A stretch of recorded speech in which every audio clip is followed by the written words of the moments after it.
In this video, we're going to examine the bill of material for Autodesk Inventor. Now, the bill of material is essentially the master record of data that makes up our designs. It contains with it all the part numbers, all the stock numbers, who created the files, when it was created, and many more other pieces of data that we would like to track. The bill of material automatically gets generated inside of our assembly files as we add parts and subassemblies. And this can later be extracted into our documentation inside of our drawing files, as well as being exported to Excel files or other comma delimited files or CSV files. To begin working with the bill of material command, I have this bill of material IAM from our working files directory open, and on the Manage tab, on the Manage panel inside of that as well, there is a bill of material command. When I access this, it will bring up a list of the bill of material for this design. Here I will scoot my model over. And as you can see, this general breakdown of my bill of material lists out my part numbers, a thumbnail for what it looks like, a bill of material structure, stock numbers, descriptions, vendors, materials, different masses of the components.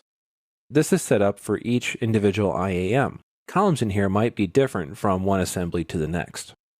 Just breaking down the structure of what we see in here, we have multiple tabs across the top. The model data basically reads what our model history tree looks like. The structure tab will break things into an assembly structure. So as I scroll down, I will see I have items 10, 12, and 13 as subassemblies, and I can actually further break those out into substructures such as 10.1 and 10.2.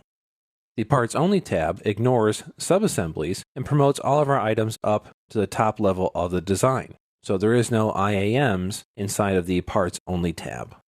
We also have a toolbar at the top of the screen with commands such as Export Bill of Material.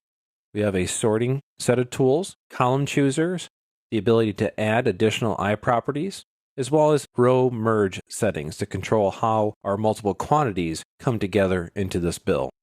The most important thing to make sure you understand about this bill of material is that it is also a tool that you can use to update your values. It does more than just read your values, it also allows you to write the data back to the individual part files or subassemblies.